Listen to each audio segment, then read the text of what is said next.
Hey everyone, it's the patient hodler coming at you with another live stream. And in this one, we are going to talk about the bear market, the Bitcoin induced bear market, and also where OMI can go, the bear market within the VeVe app, and everything around metrics, charts, everything good we can find. But the most important that we are going to look at is, as always, fundamentals, because these are the things that are really driving the price. And if you watch this video after the live stream, that's also fine. Just, you know the drill. Please keep in mind that I'm a crypto and NFT investor and not a financial advisor.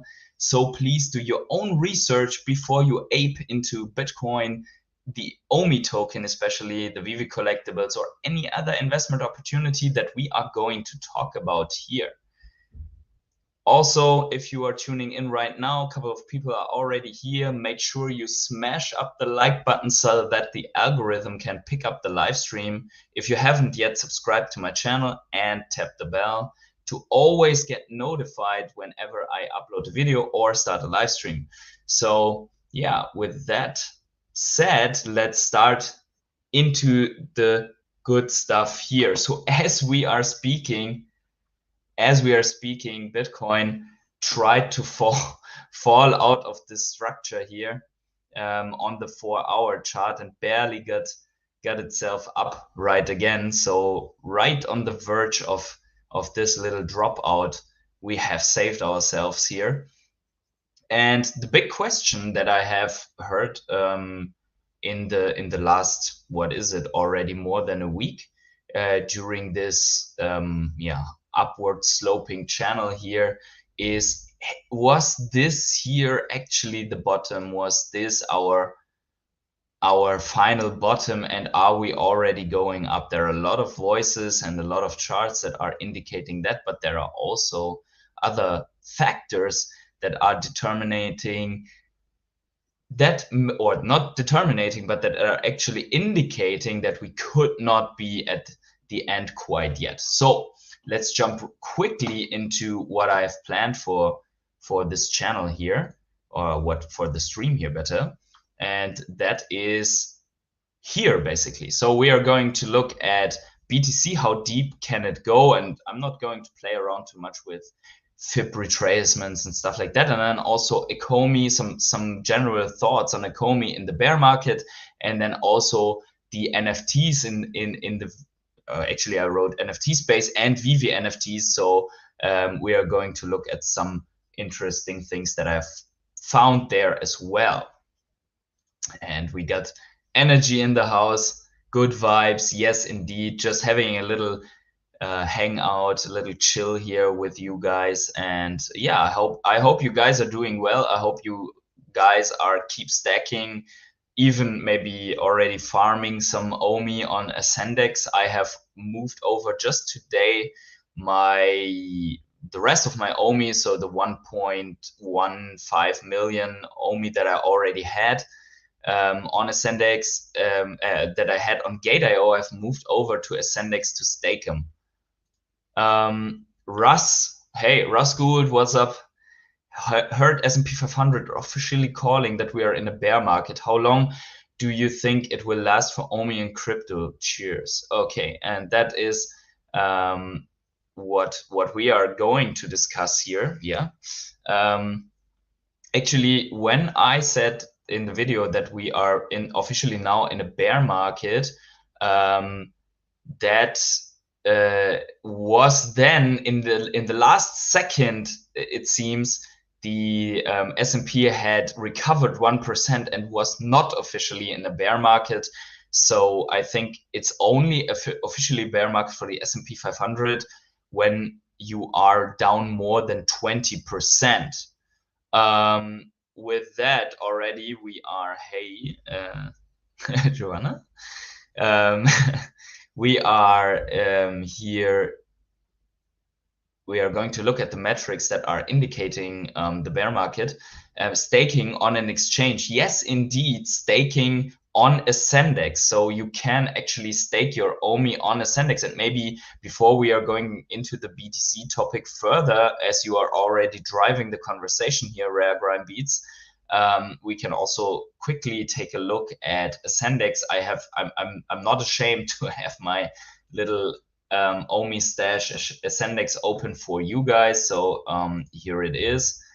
So as you can see here, we have an investment account with around $2,000 here, and as you can see here, this is the Ecomi farming, and that's the Ecomi stash that is in that account. That's 1,187,000.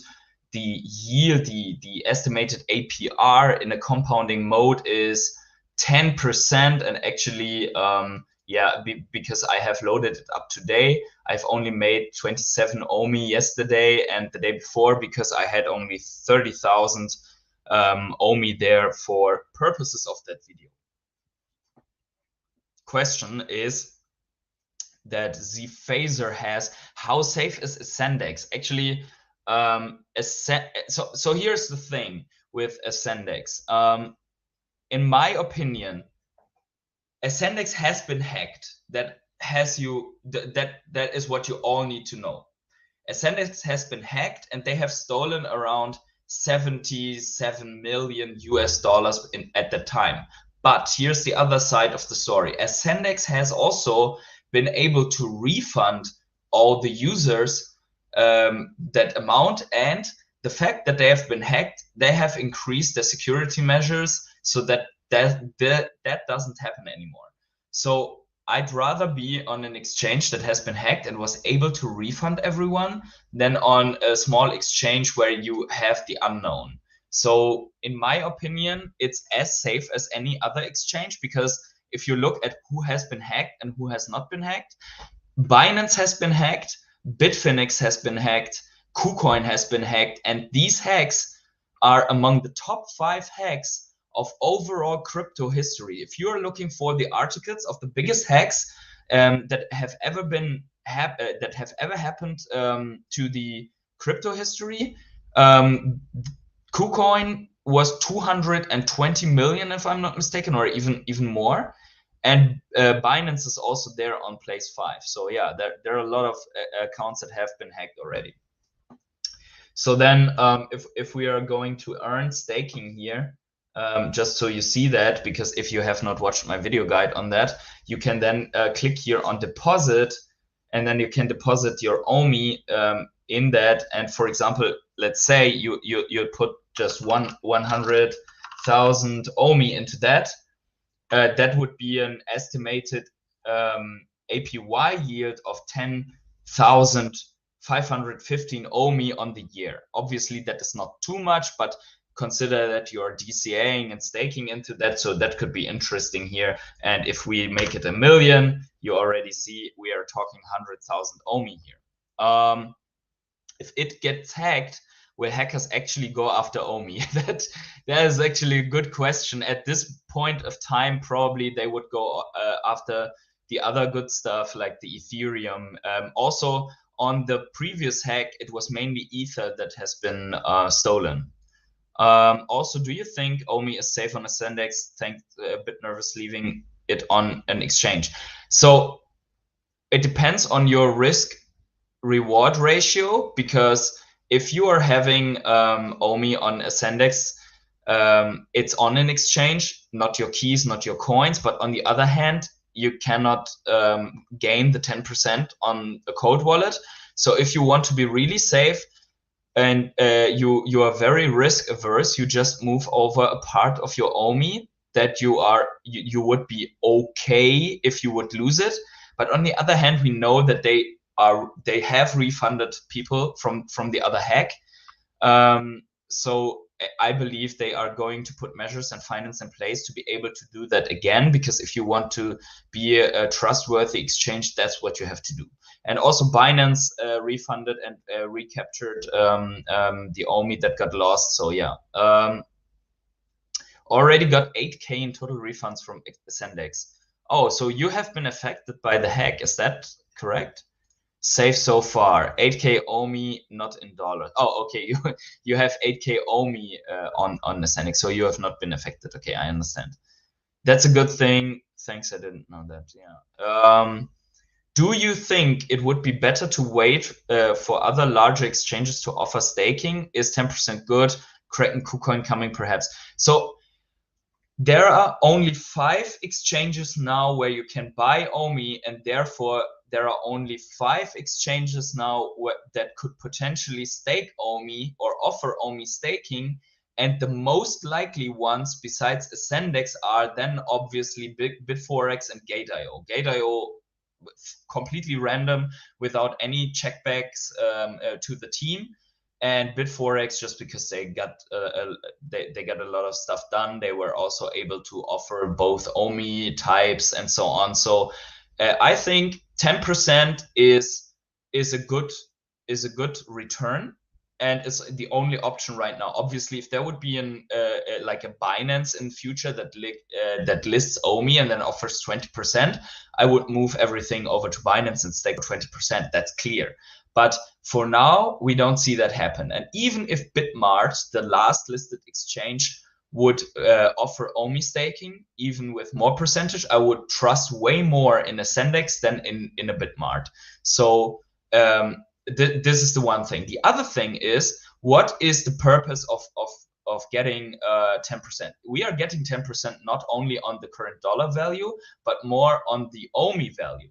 So on the OMI coin. So if you are thinking that OMI might go up to 1 cent in the near future and maybe up to 10 cents over the longer run, and maybe $1 on the very, very long metaverse land sales run, then you have to always consider that 10%, like 10,000 OMI at a 10-cent price point, is a ton of money already for just 100,000 staked, right? So make that math for millions of OMI. And also 10% at current price point is still outperforming inflation, and inflation is rampant. We are coming to that in a short second when we are going back to the actual topic of that stream. But I mean, you guys decide where the stream goes, so that's where I am heading, right? I left my OMI on Ascendex exchange for the past year. Since I started accumulating OMI, it's safe as fuck. Okay, yeah. So that's what I figured. I think if this happens once to an exchange, they put everything in place. And I've seen the KYC is very clean and worked very well. It was fast. The overall appearance is very serious. They have a lot of security measures with Google Authenticator, with the SMS verification, email verification. So if you want to be safe, then obviously you need to put all those measures in place. Better to wait for staking on VeVe.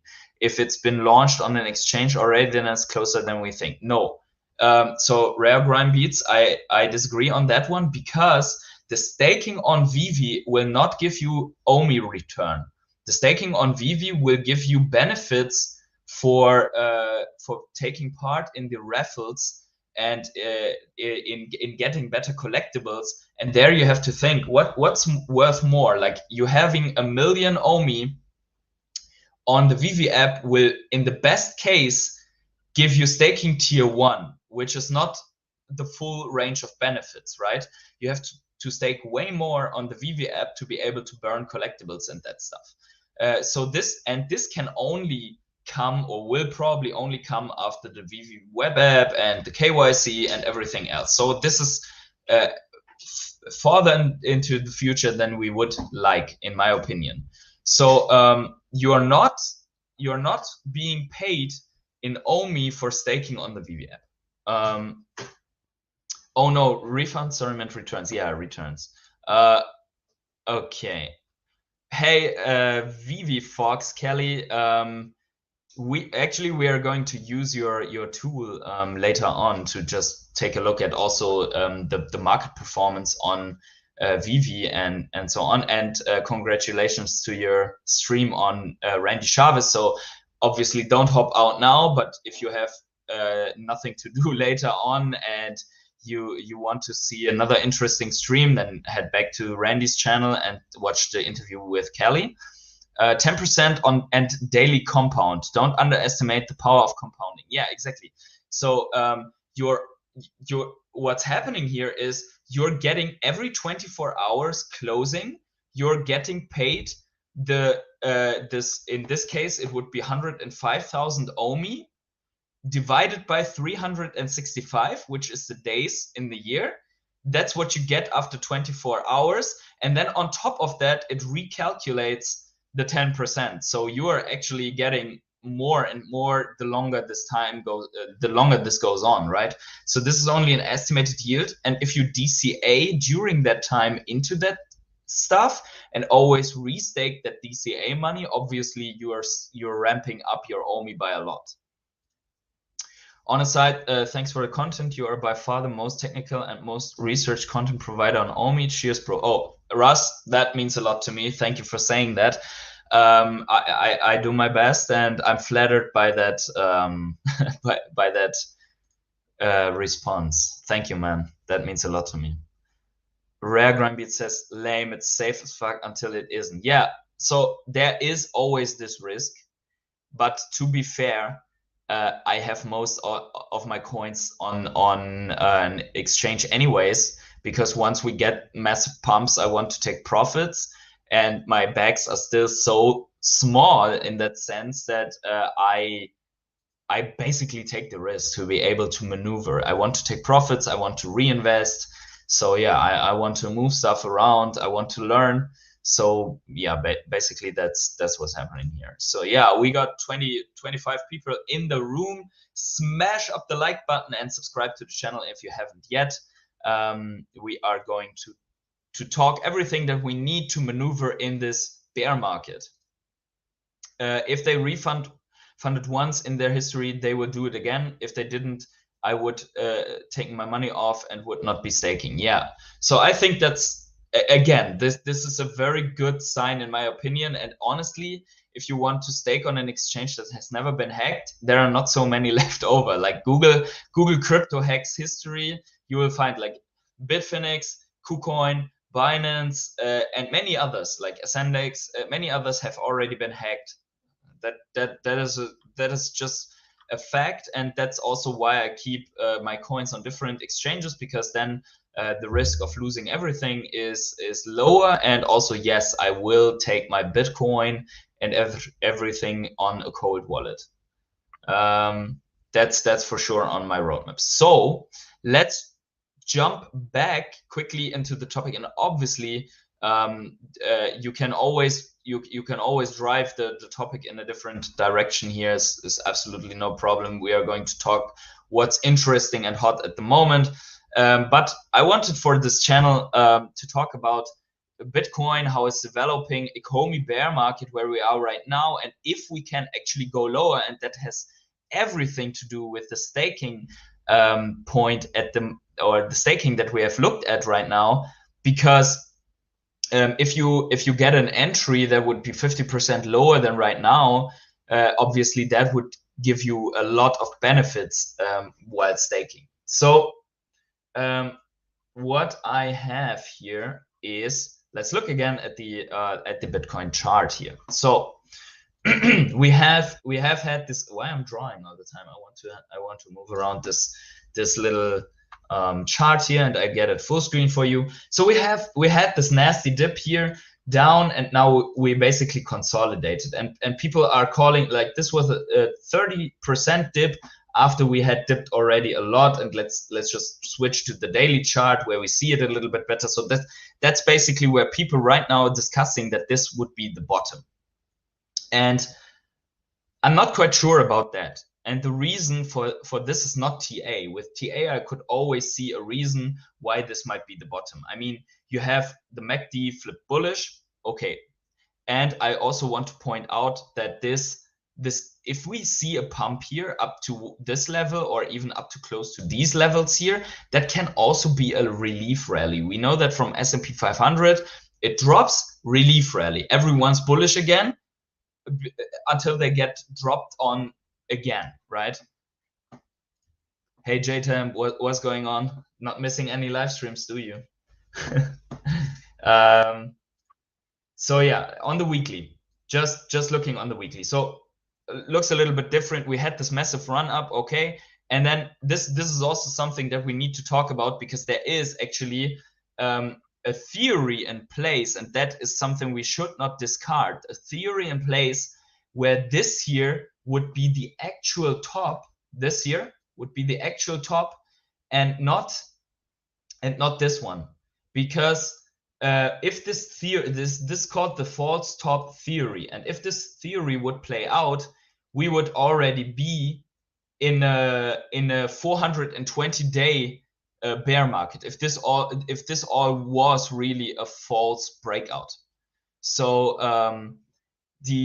and we should discuss this theory, because we may not like it that it is like that, but if you're looking at altcoin charts at this point of time, they don't have this higher high.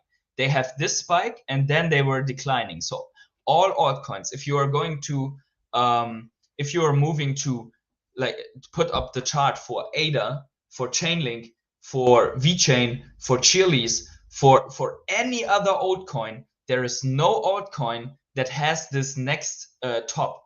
The top for the altcoins was actually here already, right? Or not here directly, but in the consequence of Bitcoin going sideways here. So maybe we can even do that quickly. So let me just pull up the screen so that we actually look at trading view for, let's say, VeChain. 1 second, give me 1 second. I got it for you. Okay, it's loading. Okay, there we go. So this is VeChain, and here we see where this other top area it didn't come, right? So let me get this bigger for you that you can properly see it. So this is the weekly chart, and this is the trend, and this is where we had the first Bitcoin top, and that here is where we had the higher high for the Bitcoin top. So as we can see here, we had a constant downtrend from there. So that is the reason why some people believe that we had the true Bitcoin top, and the other one was created by institutions. And if that was the case, and that is now the first scenario to point out, because we wanted to discuss the scenarios here for Bitcoin, then we would be already in almost a year bear market right now. So this top was in April. Yeah, so we would be in a 1 year bear market already, if that would be true. If that would be not true, then we are here at this point. This would be our top. We retraced only 57%, and most of the bear markets that we have seen in crypto so far went down among like 80, 85, 86, even 90%, if I'm not mistaken, and they lasted for 300 days roughly. So if this would be a bear market, there's still a little bit to go, right? Now the point is that we have seen a big correlation for Bitcoin now with the S&P 500, and you all have talked about the S&P 500 in the right here in this little discussion. And the question is, if we continue to be correlated, then we might see more downside. And I'm not saying, I was already criticized because of this little Bitcoin rally here that I was wrong. And I might be wrong, because this is only an opinion that I'm putting out here, right? So people are saying this is the bottom, and I genuinely believe there is the possibility that this is not the bottom, that we could had lower than this. And the reason for that believing is the fundamentals. It's actually fundamentals. So first of all, I have the analysis of the S&P 500 is as follows. The S&P 500, if it goes to bear market, it drops around 31% on average. If it would drop this 31% and be an overall only average bear market, then we need to go another 11% on the S&P 500, which is a lot. So we would still go another 11% on that one. If it is a brutal bear market on the S&P 500, we would go up to another 27%, because the most harsh bear markets on the S&P 500 were around 47%. So this is one side. The other side is that it would last around, yeah, until probably December to get to a bottom, if that would be the case, if we are correlated. Not really following every live stream, but I see you on most of the live streams. VeVe Fox, congratulations to a great interview with Randy. Yes, absolutely. That's amazing. And also her work is amazing. We are going to look at this a little bit later. Joe Nass says, can you share your thoughts on how you see that VeVeverse, let's say a year from now? VeVeverse a year from now. So that would be 2023, and we would be heading towards the next Bitcoin halving. I could see land sales a year from now. I could see land sales a year from now, and a release of the VeVeverse by the end, more like the end of 2023. Of course, everyone is talking about first iteration in the end of this year, but we all know that we are talking about a lot of stuff on VeVe that has not been coming. Yeah, so let's dive quickly into the fundamentals that I have spoken about. So one side is the S&P dropping a lot, but the other side is, there's actually my Patreons here that I forgot completely to mention. So if you see that, Patreons, I'm sorry about that, but thank you for supporting me all the time. The reason why I am more negative than I would usually be is this, because this is the world situation right now, and that's the reason why the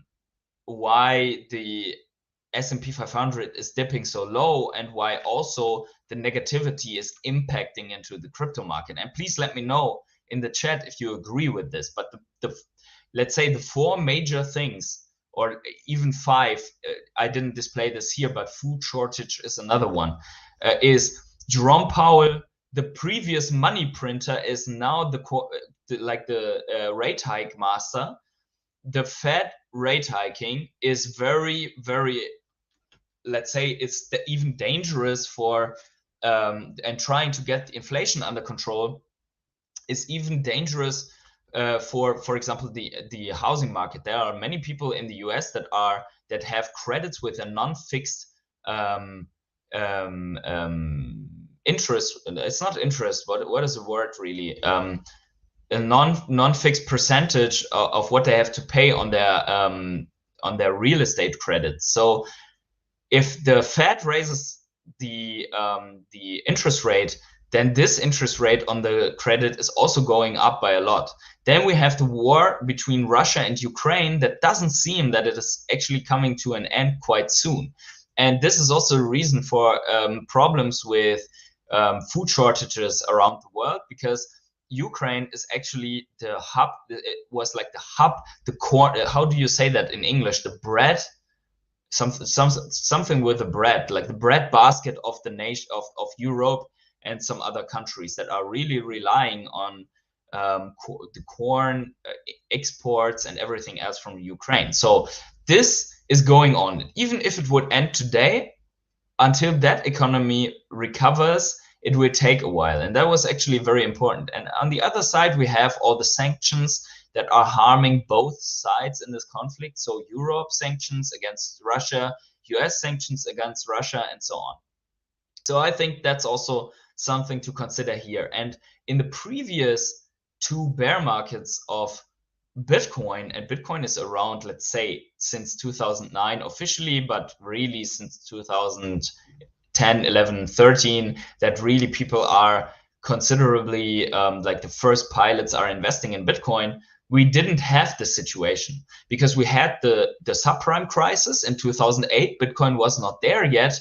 And then we had 2 consecutive bear markets, or 2 bear markets and 2 Bitcoin halving or big Bitcoin halvings in between that have only seen positive times. And now we have the correct supply chains. We have the supply chain issues that actually companies that are working with chips, with technology, feeling, and then we have also, upon the already cracked supply chain, we have China going crazy on this zero plague thing that they are doing right now. So if there's one positive test result, that they close down whole Shenzhen port and nothing comes out anymore. Hey, Real J Fox, welcome to the live stream. So this is why I believe that a lot of people are calculating recession, and we will know if we are officially in a recession for the different countries, I think by the end of June, because if I'm not mistaken, the definition of a recession is if you are 2 quarters of a year with a negative growth of GDP, gross domestic product, if I'm not mistaken. So this, in my opinion, this is, so we had the first quarter negative, and the second probably will be negative too, and that would officially put the stamp on it that we are in a recession. I could be wrong though, and there could be a massive rally in the S&P 500 and so on. So we don't know that. But let's get back to the chart, because now let's talk about OMI in this scenario. So so we had, I mean, we have seen that OMI has also reacted to this immense downfall with a very big retracement, right? Let me get that bigger for you. So let's look at OMI here. So by the way, I said that before, but OMI is actually a very effective stable coin at the moment. Like look at this. There must be or must have been a pretty massive sell wall on this line here. If you see that, we are like, we cracked down, we recovered, we bounced our head here, and now we are recovering in that zone with even smaller and smaller and smaller candles, and now we have fallen down to the lower zone of this little structure here. And guys, please don't, if you are saying that this is like the worst TA that you've ever seen in your lives, then you might be right, because I'm not a complete TA guy. I try to look at this, I always say this, I try to look at this more or less just to observe what's happening, to see if I can actually see structures.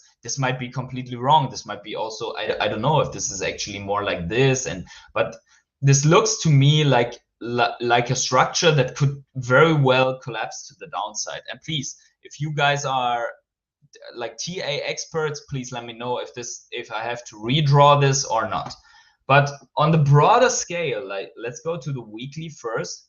On the broader scale, we have 2 major downtrends for Ecomi. Actually, this is a little bit too small, I think. Let's go to the daily chart here. So on the daily, like, we had where we rallied up to 1 cent, and since then we were in a major downtrend where we hit our head here again, and we are trending down since then. Now we have another downtrend, and to be able to really say that OMI has reversed and that we are going into a bullish sentiment for OMI, I would at least want to see this downtrend here be broken by OMI. And then also, I mean, we could reverse here and hit our head at every of these other resistance lines and trend lower again. So this is always a possibility. To say that we have reversed the whole trend, I would want to see this major trend line broken. So the more we are proceeding in time, the lower this major trend line goes. But even here, if we are in August, this would be still at 0.5 cent. What do you guys think? So this is, let me know what you think. Patterns don't matter in TA. It's the horizontal levels that matter. Okay, but you agree? You agree that? Would you agree? I mean, would you agree that that the trend matters? Like, if we are in the downtrend and then if you break this downtrend, at least that's what I've learned, that if you break this trend, you would look at a bigger breakout here. But you obviously, as I said, you guys know it better than me, and the horizontal levels absolutely matter. Let's see, horizontals. What are horizontals here? So we have this horizontal. What about this one? 0.0164, where we are hitting our head constantly since what's that? Like here, this is horizontal. we have bounced on this and collapsed into this. So this is horizontal. Are VeVe collectibles NFTs? Yes, they are. You can track the VeVe collectibles on Immutascan. So you can see them, you can see the mint on the blockchain, and you are owning the certificate to the collectible. The difference to the completely decentralized NFTs is that the IP is secured still by the licensor, and you don't hold the rights to the IP. So let's say you have a Mickey Mouse NFT. You are not, by purchasing Mickey Mouse, you are not in the right to use the IP of Mickey Mouse for everything that you are doing. Like, you cannot use that as a purchase of the rights to have a Mickey Mouse Disney restaurant or whatever. But you have the rights to that specific collectible by owning the NFT where the certificate is written in. That's basically the difference to a Bored Ape, for example, where you could use this specific Bored Ape with this specific cap and sunglasses to brand your stuff. So GDB, yeah, if you break the horizontal level, you can start looking up again to the next horizontal level. Okay, so if we're falling down here right now, we would look at what, like this lower support level, probably here where we have bounced off of, to bounce again, and yeah, probably that's it, right? But still, I would really be cautious, and that is something that is more with the fundamentals, because I'm just looking at that to kind of figure out what it's doing, and to get lower entries. And right now I'm observing if we are really here, if this was a bottom and we are slowly going back, or if we can drop lower. And here's one reason why we can drop lower, and that is Bitcoin dominance. This is the Bitcoin dominance chart.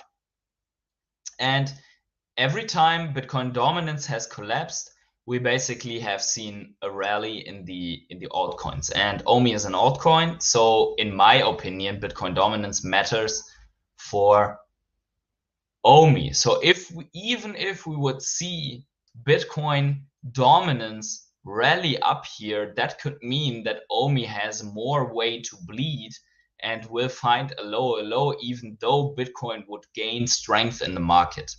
So yeah, that's something that I just want to keep in mind. I'm not saying that this wasn't the bottom.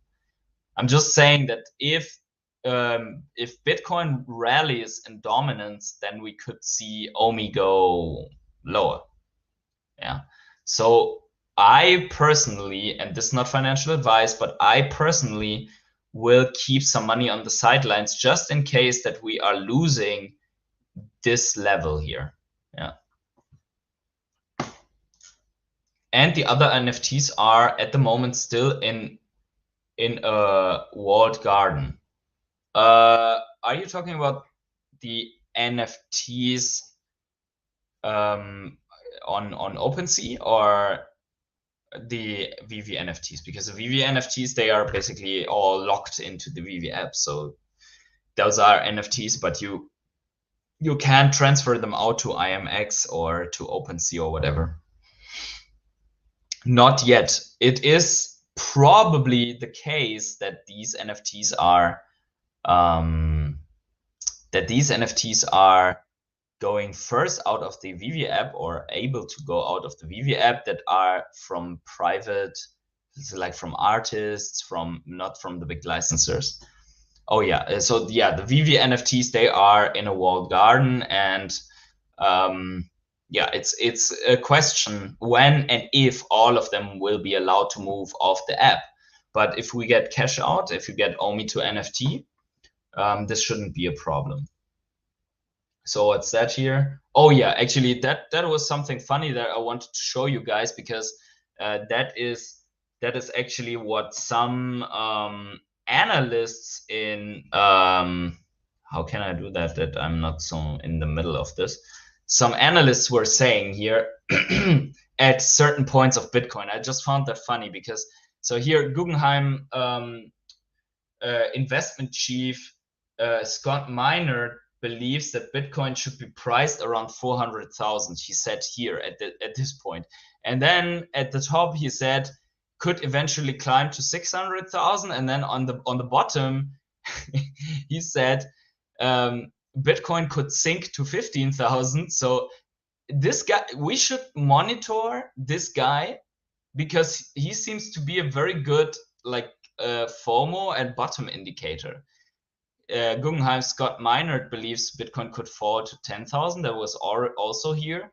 And then right now, Bitcoin could fall to 8,000, a more than 70% plunge, Guggenheim Minerd said.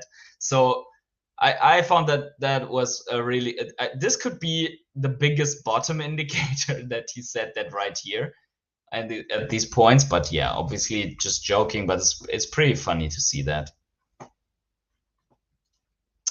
GDB says the best thing you can do is dollar cost average on the way down. So keep money on the sideline, like you just said. I only day trade the BTC USD chart, so I'm also dollar cost averaging OMI.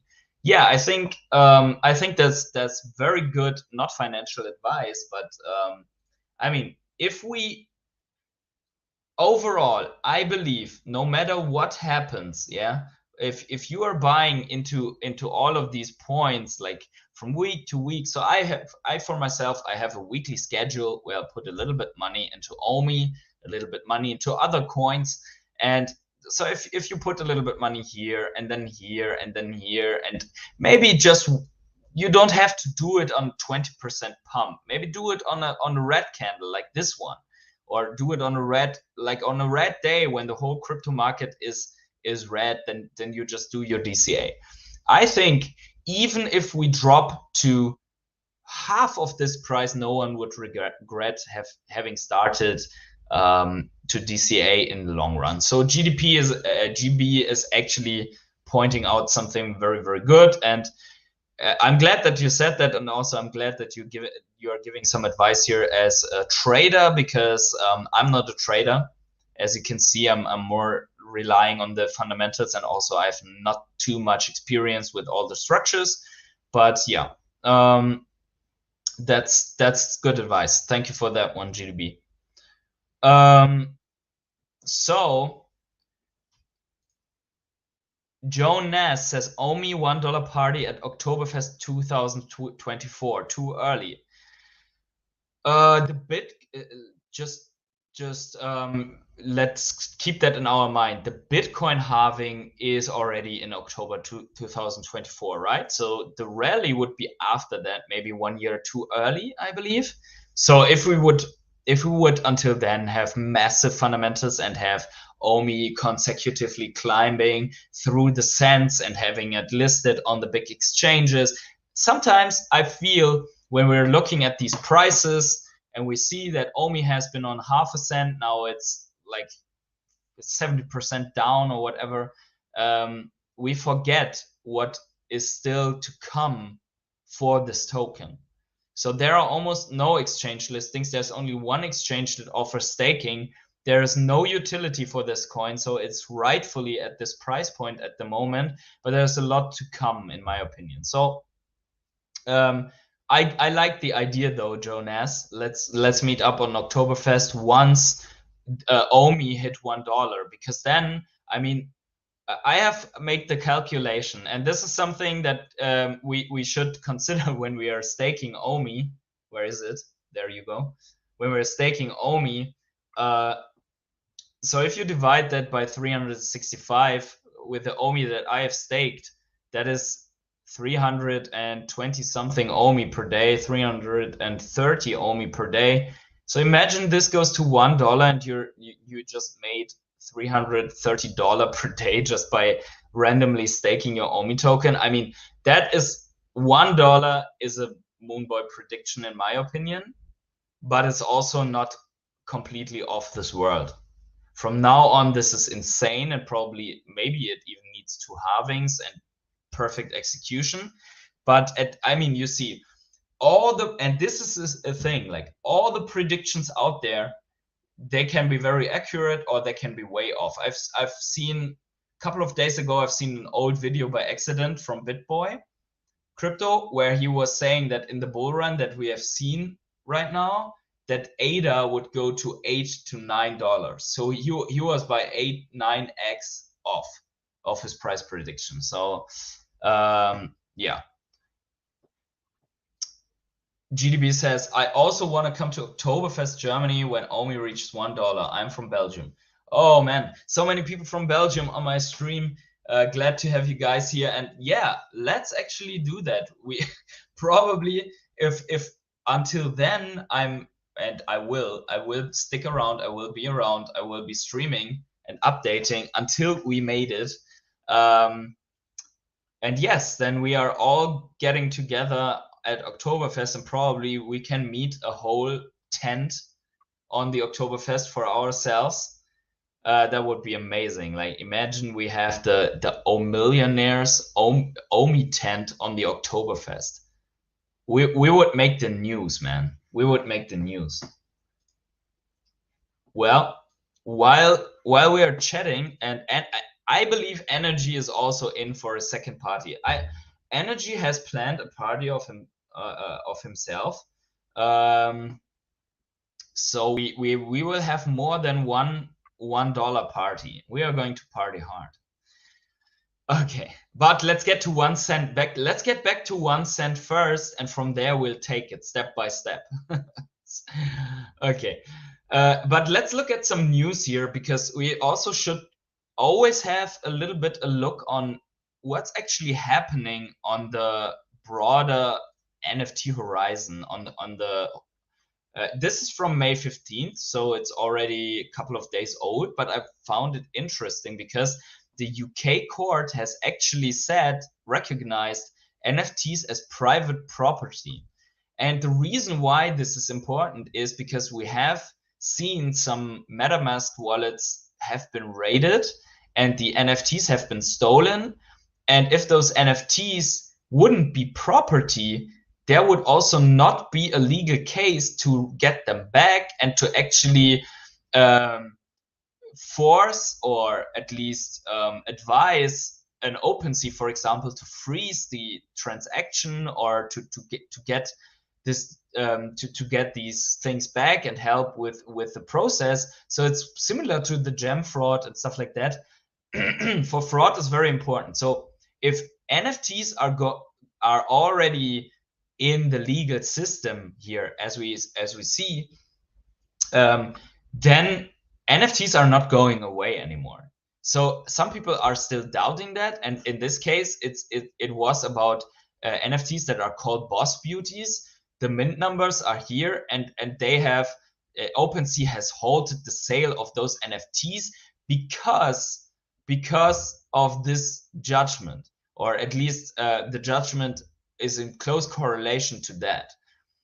So the identities of the wallet holders remain uncertain, so there will be cybercrime investigation probably, as they are also doing it with the VeVe Gem exploit. But this, in my opinion, this is bullish. If this is, I've heard right now after the Terra Luna incident that actually a lot of people are crying that this is such a scam and stuff like that in the crypto space with the stable coins, with the altcoin projects, and they're all screaming for regulations. It's so funny because either it's nothing important and it's just going away and it's going to zero, then you don't need to regulate it, or it is something important that you just don't like, and then the regulators need to regulate it. But either way, crypto, blockchain, NFTs, and the metaverse is not going away anymore. It's now plenty of time to see which projects are building and working good in the bear market, and then we see huge explosions on these ones. JTemp is saying $1 OMI would be bad for our livers. Okay, it would be good for our lives.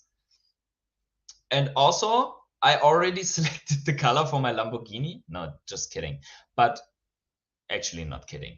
But $1 OMI would be bad for our livers, especially on Oktoberfest, because I mean we would have on the OMI Oktoberfest, we would have a lot of people around from other countries that are probably not used to drink from the 1 liter cups, which are the only cups that you can get there.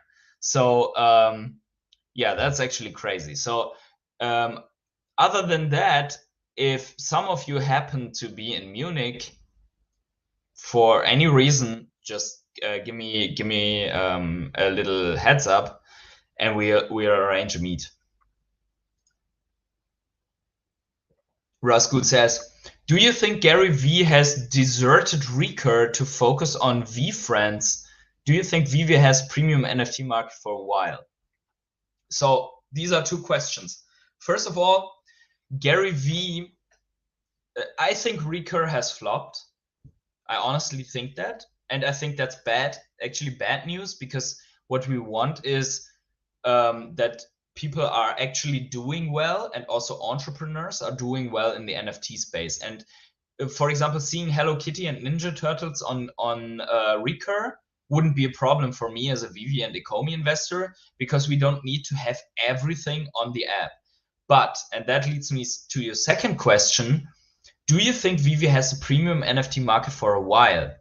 And I would say yes. VeVe is a behemoth in terms of licenses, and they have all the, let's say, prerequisites to get those licenses in. And this is mainly in the person of David Yu and Alfred Kahn, but also in the person of VeVe licenses that are already there. So this is something, and the people that watch me frequently, they have already heard that. You have to imagine the following.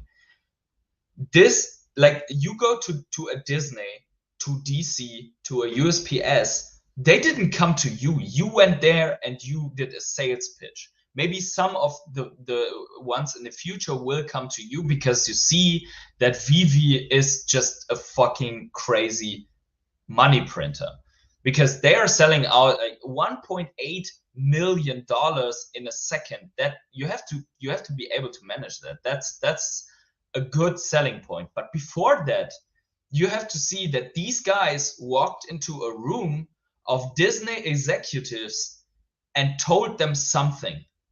And that made the Disney executives not only test an NFT on the VeVe app, but they went in full force with a series of golden moments at a 50-year celebration of 3D collectibles of their major brands and figures.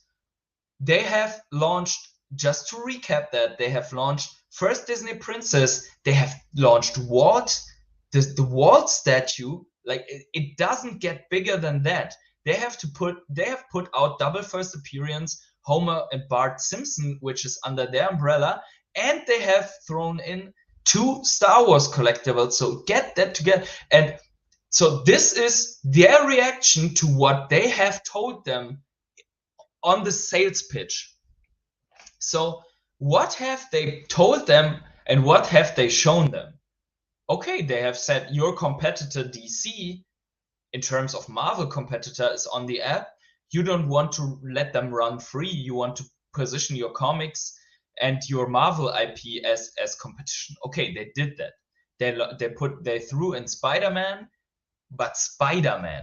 They didn't start with Marvel Mighty, whatever the thing.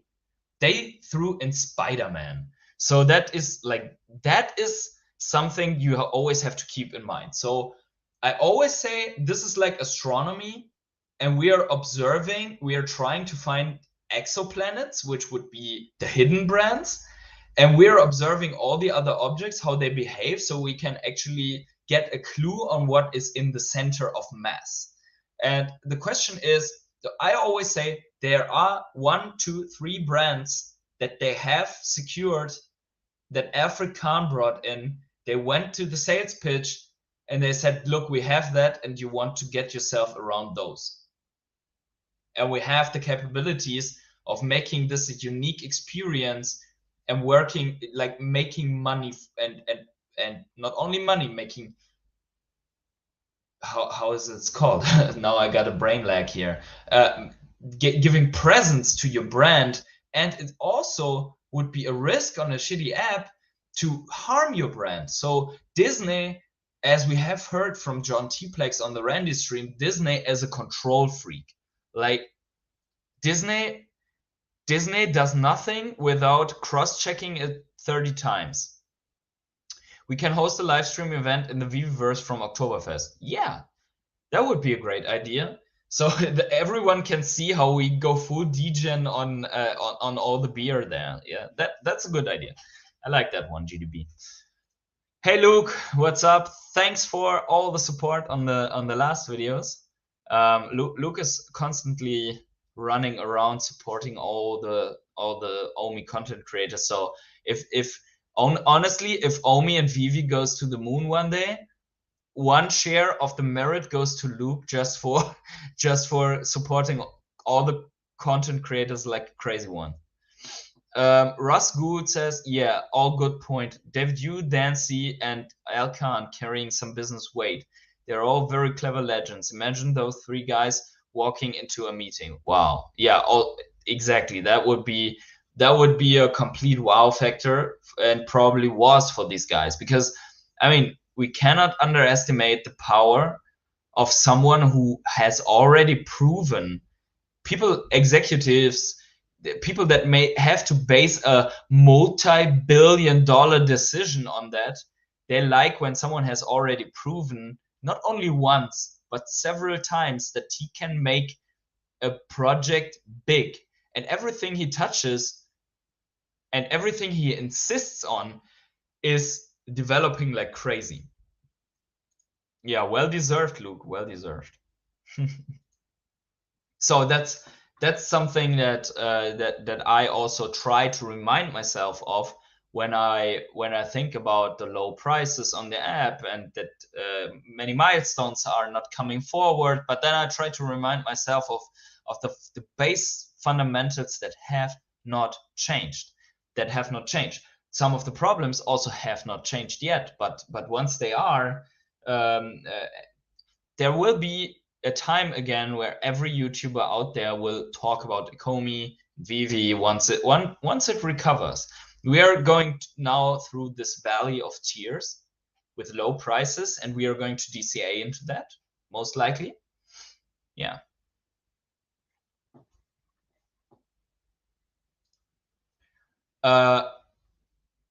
You mean the interview with John Tplex with Randy? That was an interesting one. It's a couple of days or a couple of weeks, not days, it's a couple of weeks ago already. And it was at the time that John Tplex bought 500 million Omi at 0.002, and he thought that this must be close to the bottom. So he also wasn't able, or maybe also for tax reasons, he didn't want to buy in at the very bottom, because we know that actually some unrealized losses are already shift the focus in taxation in the US. But it was super interesting because John Tplex he is working with Disney in some form, and he recently bought his first VeVe collectibles after finishing a major project with Disney. And he was talking a lot about how Disney works and why he's so bullish on the project and so on. So I think it's very interesting to have someone that is like him, that is closer to the whole story, and probably also has at least some insights into the whole business. So he has now around 1 billion Omi, and also be cautious, because John Tplex is a billion Omi whale, and he admitted on the same video, and I can recommend to go back and watch that because it will make you as so bullish. But he admits also to playing whale games, and he's like, okay, if you sell your Omi to me at that certain point because you are fearful, that's on you. So he's playing the game because he can, right? So he is telling the story about how he takes out sell orders exactly on one Omi exact, so that it only disappears a sell order which is not the lowest one, but some millicents or some cents above, so that actually people don't realize that someone just bought a huge chunk of Omi. So they try to stay undercover until they want the price to move. He openly admits to everything of that. So just go there, watch that one. Is amazing. Kevel did a breakdown of Alkan's story recently. He set up a charity for orphans in 9/11 response heroes. Worth a listen. He is an amazing guy. Yes, I have seen that as well, and it makes total sense because I mean, all his life was about bringing out toys that and TV series that the children actually like. I mean, most probably everyone of the 27 people that watch this right now that also want to smash up the like button at this point of time, they have been affected in their childhood by Afrikaan in some way, either by watching or playing Yu-Gi-Oh, by watching and playing Pokemon, because Afrikaan didn't only make Pokemon big, he also brought out Yu-Gi-Oh, he brought out many more toys that we are unaware of, that we probably had contact with. And yes, as Russ points out correctly, I've also seen that interview with Afrikaan. He set up this charity fund for the orphans of the firefighters and first responders of the 9/11 attack. So amazing. And he said that when he was asked for it, but he doesn't brag around with it. So he's not running around every stream and just talking about, yeah, and I also did this and that. No, he is in that sense very, how do you say that, a very modest guy. Is that the correct word? So at least it's super cool. Need more and lower prices. Yeah, energy is on a tear. So if you want to sell your VeVe collectibles cheap because you don't believe into project anymore, just tell him. Just tell him when you're launching it, because he wants to buy them all. This is how he just lower the floors. There will be an energy running around collecting all the good stuff at cheap prices. So yeah, and also if I stop aping into Omi, then I will go back and buying some floors on the VeVe app as well. I thought you were interviewed by Randy by comment about. No, sorry. Actually, that's not the case. The comment above was because Kelly was or is here in the live stream, and she was right now interviewed by Randy. I want to talk to Randy, but I didn't quite yet. So yeah, I already sent him a message on Twitter.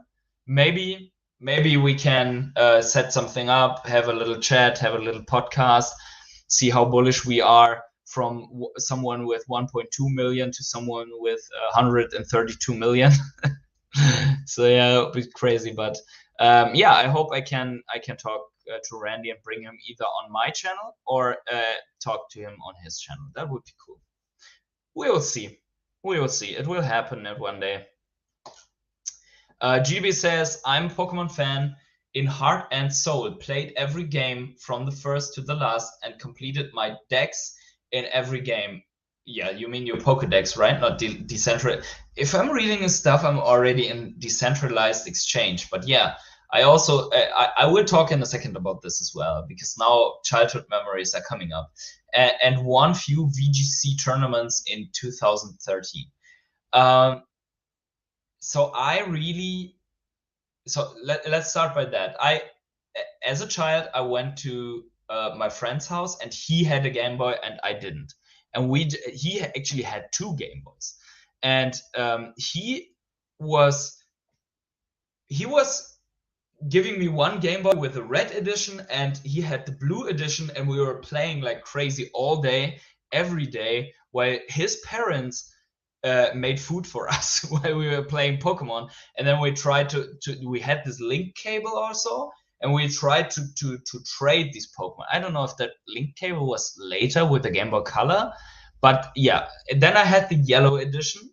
I also played the silver edition, and he had the gold edition. So we were playing all the time these Pokemon Game Boy games, and it was amazing. And also, I had some Pokemon cards, although my parents didn't want to buy them for me. But I had some of the very first Pokemon cards, and I was super crazy about the fossil Pokemons. So the Kabutops, or what the name is. I was so amazed by that one. That must be my favorite Pokemon of all. I hope that helps now. Yes, I buy for Walt 6K. So does someone want to sell his Walt for 6K to Energy he wants to buy? Glenn says, I just watched a video that showed 28 people have a minimum of 1 billion OMI tokens. It makes me nervous that so many people have so many OMI tokens. A lot of power with a few. And any thoughts? Yeah, we're coming to that right here. But let me just quickly thank JTEM for the €3 super sticker. Thank you, man. Oh man, can't thank you guys enough for supporting me all the time by everything you're doing since this journey for what is it now, 6 months. I mean, never in my life I had dreamed of hitting 2,000 subscribers and getting some donations from time to time. So thank you very much for that. I try to do my best to bring the best content to you. So thank you for that, JTM.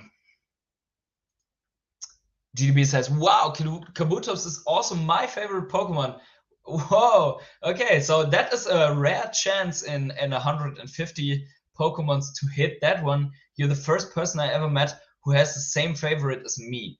Yeah, actually, you are the first person that I've ever met that actually likes Kabutops. So, but here's the background. When I was even younger than the Pokemon era, my father always took us out to these where they were, what's the name, like where they were breaking out stones to then get out minerals, like a mine, but it's an open space, and there were old abandoned mines where you could actually find real fossils. So I had a passion for that before that time already with regards to fossils. So I was finding like little fish in the sand and like corals and stuff like that. So I was really into fossils, and then I was a fossil Pokemon. So crazy. But yeah, glad to have a partner in crime here. Okay, now that since back to Glenn, and actually, so the text is so big, so right now the power with a few. Let's get into that, and let's also look here at with that at the tool that Kelly has actually designed and presented right now. Also, Cavell has made a video about this, I think. Let's move my camera to the side and jump to this. So if you are, and after the live stream, I will link also the link in the description, but very important first, before I get into her tool, is that you are following her. She's close to actually, probably she has more right now already, but she's close to 1,000 subs here. So please, if you haven't yet, follow her, because she gives data insight into what's really happening besides the FUD. And we are going to look at the data that she created, and she made videos about how whales really behave within VeVe, and also how we can track the OMI token. Now, we have to consider this data with caution, but we can extract a little bit from that. So first thing I want to point out here, the total layer 1 OMI amount fully diluted is displayed with 457 billion here. That, according to my research, cannot be the actual circuit. So this is not the actual circulating supply. This is only the total layer 1 OMI amount, meaning that somehow there must be a part of that from the reserve wallet, for example. So that must be one of the big wallets that is also coming into play.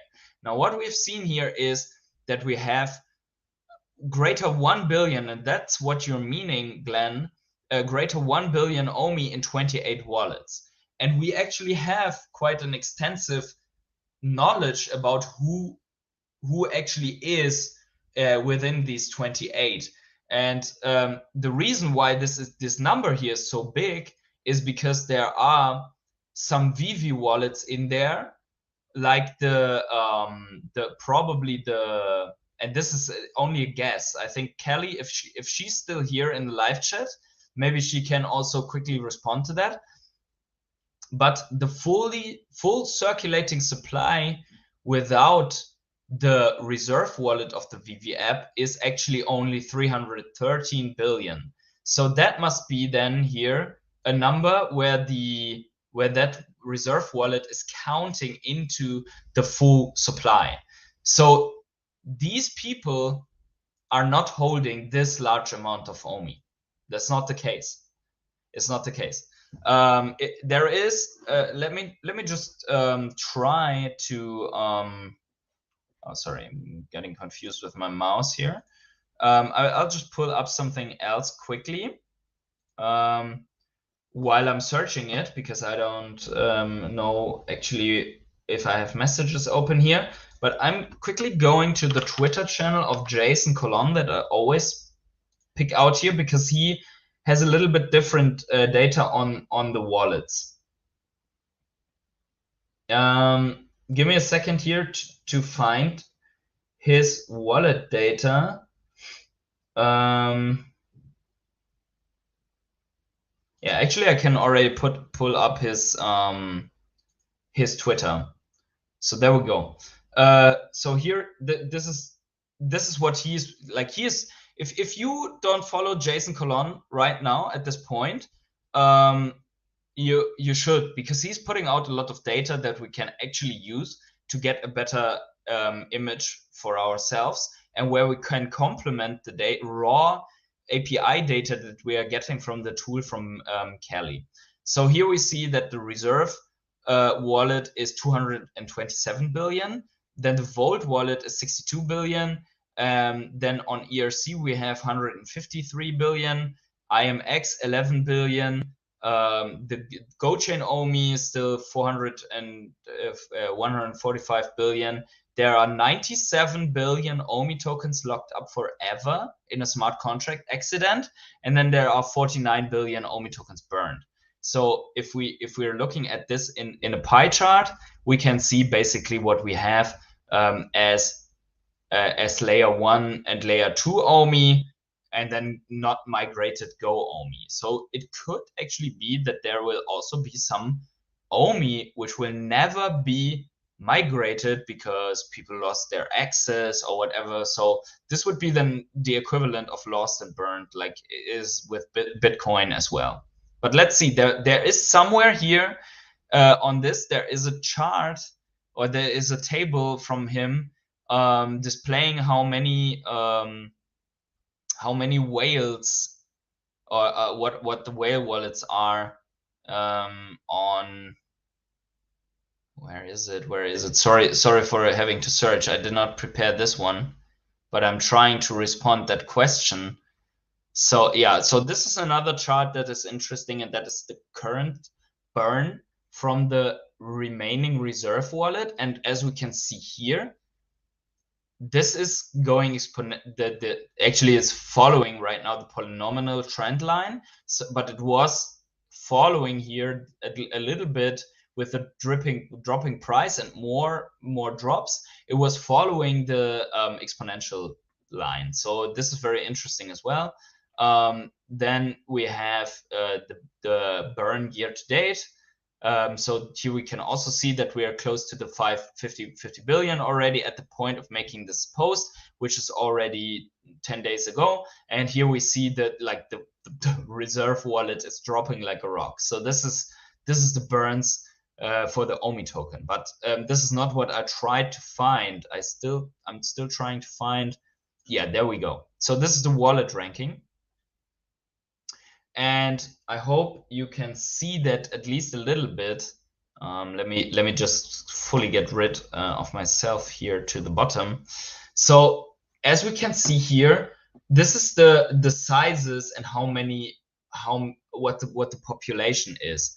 And as you can see here, yes, the old holding is that okay. So he's pulling the same data as she does, but it says the minus reserve wallet bridge and identified exchange wallets, you're left with a 39 billion.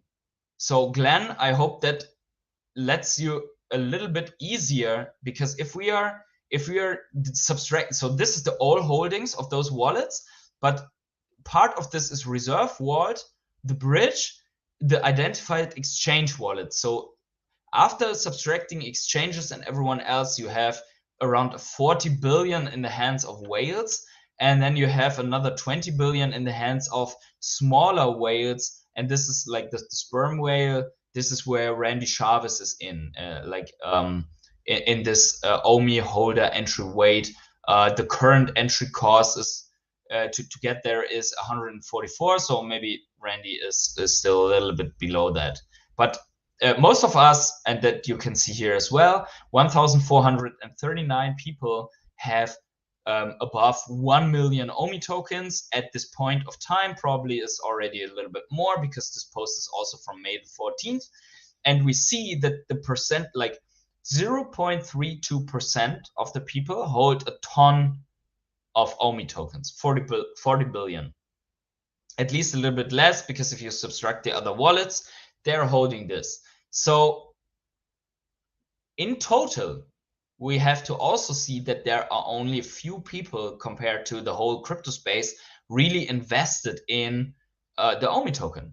So obviously, if we are not on 99% of the exchanges, then it's clear that we don't have that. So this post on, and please follow this guy, follow his channel. This should give you an overview of what's the reality of how many.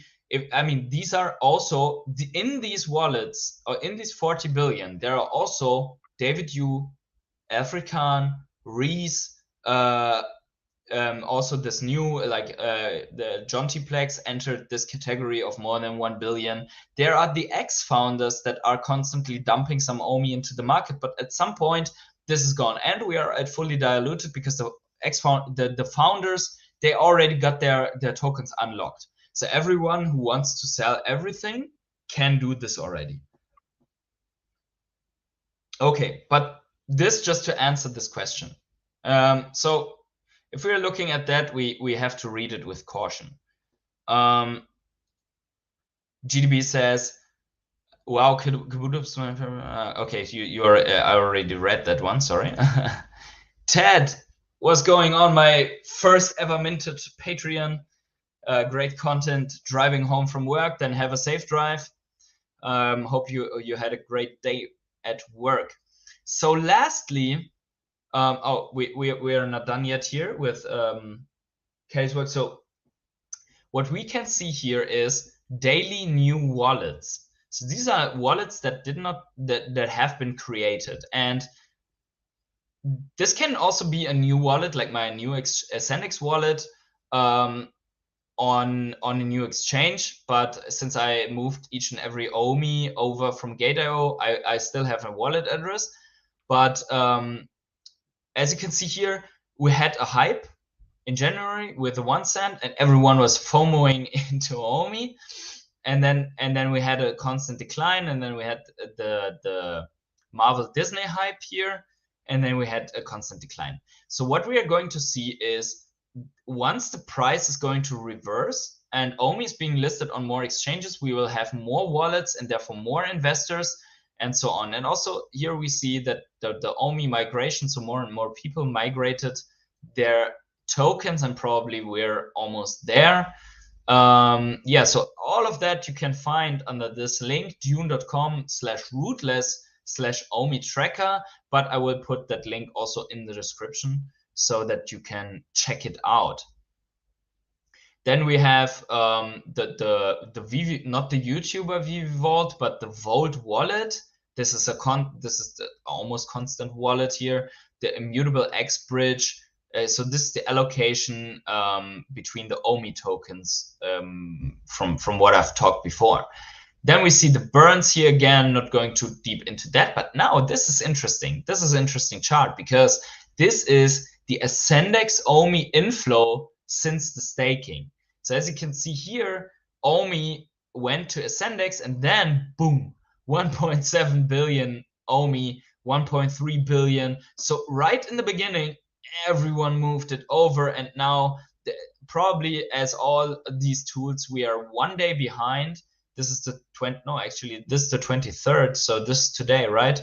So yeah, so today we got another 228 million OMI flowing over to Ascendex. That's how you secure a major share of a community, by being the first to offer staking. So that's impressive, because before Ascendex had this movement, and now they just got here we see it as well. Ascendex OMI inflow accumulated, boom, just such a big mountain of OMI, and now we will have obviously constant purchasing on Ascendex instead of other exchanges because of that.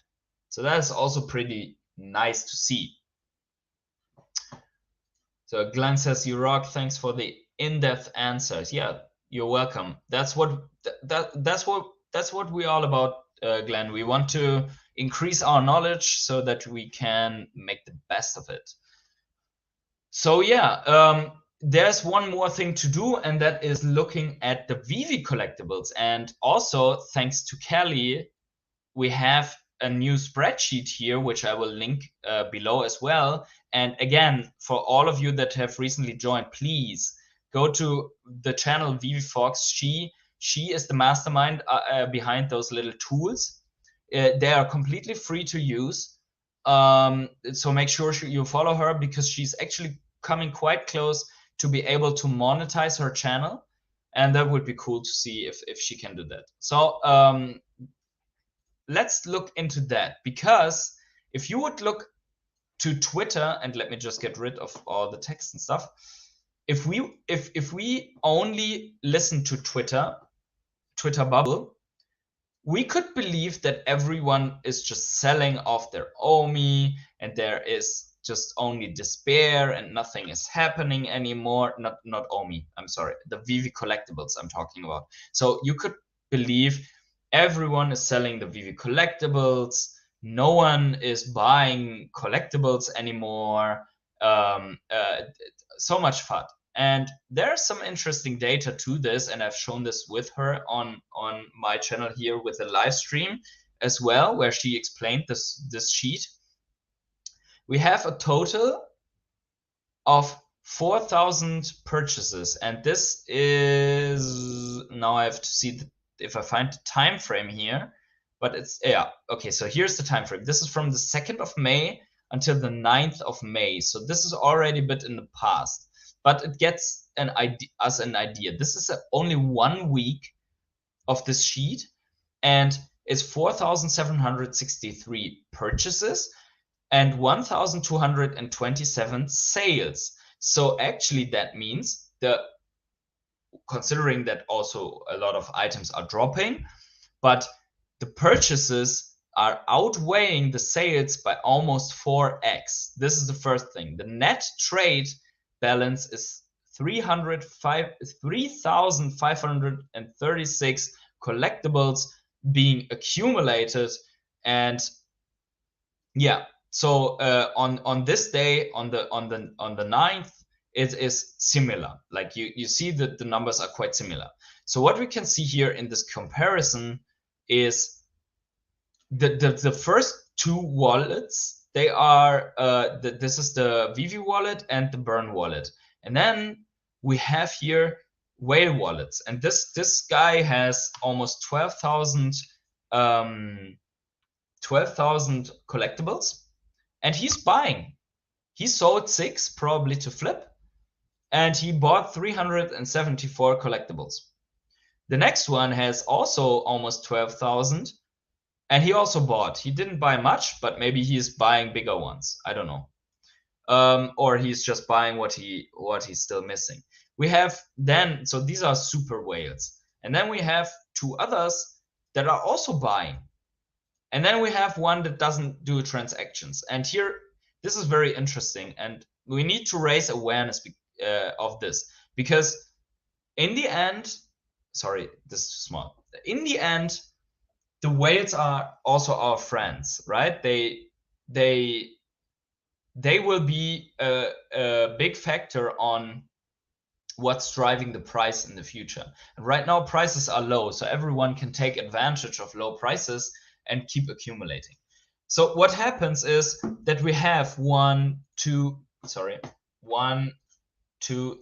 4. We have a lot of super or bigger whales on the app that actually are not purchasing and selling anything. And the reason for that is that they are still banned. They're still banned. So, Energy actually says, I know why they sell a smaller number. Tell me. Let me know. Tell us. So these ones that are not doing any transactions, they are banned because they bought gems off app, and they believe, because they were told actually that it's not a problem buying off app. The VeVe team doesn't support it, but they also didn't say that you get banned for it. In fact, they said you wouldn't get banned for it. Now they are banned because of the cybercrime investigation among the gems. So we have a lot of these whales that cannot make a move. And the reason for that, that is one, in my opinion, that's one of the reasons, because the hundreds of thousands, if not millions of gems of those guys, they're not moving and they cannot flow into the market. That must be one of the reasons, one of the many reasons why the prices are constantly dropping. So we want them obviously to get unbanned so that they can FOMO and wipe floors. They buy gems outside of the app, so they have to put some NFTs on the market for bigger prices. Yeah, so but then when they have these gems from from the outside buying, they want to put them to use at some point, right? Or are they only stacking them up to cash them out with MTR? That would be also pretty funny. Good strategy or so.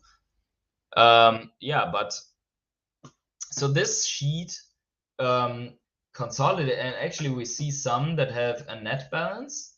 Those might be the sellers that Energy is talking about. So this guy probably just sold 7 Mermicornos for a huge amount so that he can get the gems. Here one. But there's also one that just sell, but he's also buying a lot. He sells a lot and he's buying a lot. So this guy might be reallocating his portfolio to other collectibles. So overall, this looks green, and even the ones that are buying, even the ones that are selling, are looking to more strategizing than really selling off the stack. Because if you want to sell off everything you have, you don't buy 159 collectibles, right? But anyways, that is basically what VeVeFox has put out here. So yeah, would be great to follow her. Right. So what else do we have? Yeah, we have a little bit more news, and then we're coming to the end here. We have 14,865 OMI removed from circulating supply by the minigame of Cannon Crisis. The total burn of this game is already almost 400,000 OMI, and this is a minigame. And if you watch an ad on this minigame, that's actually creating the money, the revenue from that ad is buying OMI and then sending that OMI to a burn wallet. So actually, this little game is meant to burn OMI as well. So, I mean, this is not much, and this will not do the deal on 300 billion OMI, but something. I mean, every OMI removed from circulating supply is a good OMI, in my opinion. And yeah, you can play that on iOS and Android if you want to burn a little OMI from time to time. I think many of you are already playing this, so nothing new here. Yeah. But that's it, boys and girls. How are we looking with the Bitcoin chart? Let's take one final look here before we call it a day. So yeah, we have actually held true on this little upwards trend.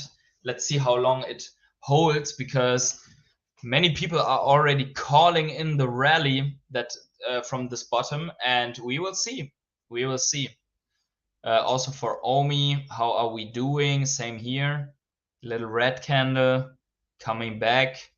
Yeah, overall not so much movement in the market. I'm looking forward to a big move.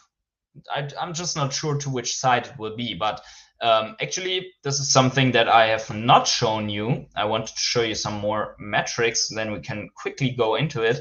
This is Bitfinex, and these are Bitcoin longs.